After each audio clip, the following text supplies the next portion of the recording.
অন্যায়ের বিরুদ্ধে, ফ্যাসিবাদের বিরুদ্ধে জুলাইতে যখন আন্দোলন শুরু হয় তখনও কিন্তু ইন্টারনেট কেড়ে নেওয়া হয়েছিল, যাতে অপরাধ গোপন করা যায়, যাতে খুনকে বৈধতা দেওয়া যায়। আবার আমরা দেখতে পাচ্ছি কার ইশারায় কেন সেই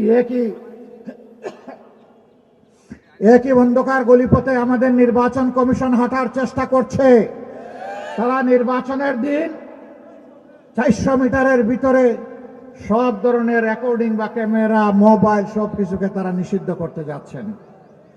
আমরা পরিষ্কার বলে দিতে চাই, জুলাইয়ে ওই অপকর্ম যেমন মেনে নেওয়া হয়নি, আজকেও মেনে নেওয়ার কোনো প্রশ্নই ওঠে না।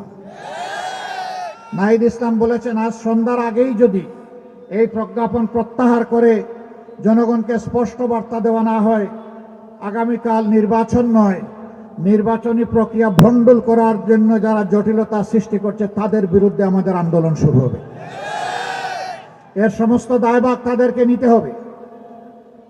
আমরা বহু জায়গায় দেখতে পাচ্ছি একটা পক্ষ, একটা মহল নির্বাচনে হেরে যাওয়ার ভয়ে তারা একবারেই হতাশ হয়ে পড়েছে এবং হতাশা থেকে তারা এখন চূড়াই পথেই নির্বাচনকে হাইজ্যাক করার চিন্তা করছে। গুন্ডাদেরকে লেলিয়ে দেওয়া হচ্ছে, অস্ত্রের ভান্ডার গড়ে তোলা হয়েছে, ভোট কেন্দ্র অন্যায়ভাবে দখল করে মানুষের ভোট কেড়ে নেওয়ার পায়তারা করা হচ্ছে। আমরা স্পষ্টভাবে বলে দিচ্ছি, জুলাই যোদ্ধারা ঘুমিয়ে পড়ে নাই, তারা এখনো জেগে আছে। তাদের সমস্ত অপকর্ম ইনশাআল্লাহ আমরা প্রতিহত করে দেব। এই অপকর্মের মাধ্যমে কেউ জনগণের ভোট আবার ছিনতাই করবেন, এই দুঃসাহস কেউ দেখাবেন না, এই দুঃস্বপ্নে কেউ ভুগবেন না। নির্মাণে নাম্বার 1 শাহ সিমেন্ট। সম্মানিত 13 আসনের জনগণ, এটি একটি মর্যাদাপূর্ণ আসন, কিন্তু দুঃখের বিষয় কিছু অসৎ লোক এই এলাকাকে বিভিন্নভাবে জর্জরিত করে রেখেছে, সামাজিক অপকর্ম করে।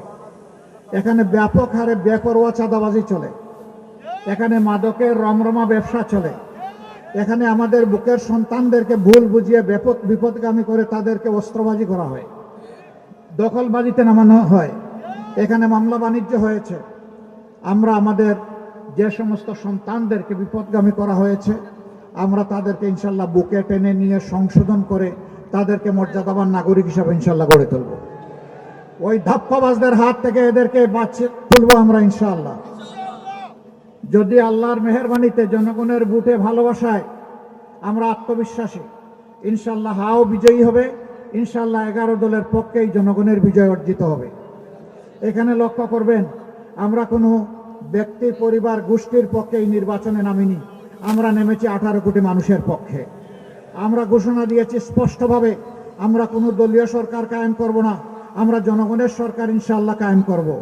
আমরা এও ঘোষণা দিয়েছি, আমরা নির্দিষ্ট কোনো দলের বিজয় চাই না, আমরা 18 কোটি মানুষের বিজয় চাই।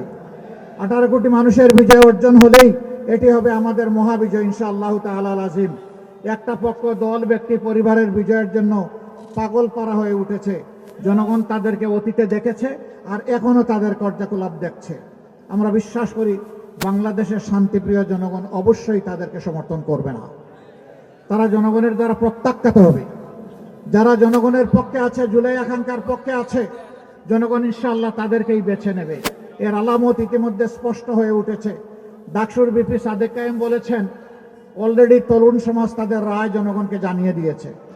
5টা বিশ্ববিদ্যালয়ে তারা এই জুলাই আকাঙ্ক্ষার পক্ষেই অবস্থান নিয়েছে এবং জুলাই আকাঙ্ক্ষাকেই তারা সম্মান করেছে। ইনশাআল্লাহ 12 তারিখও বাংলাদেশ একই দৃশ্য দেখবে।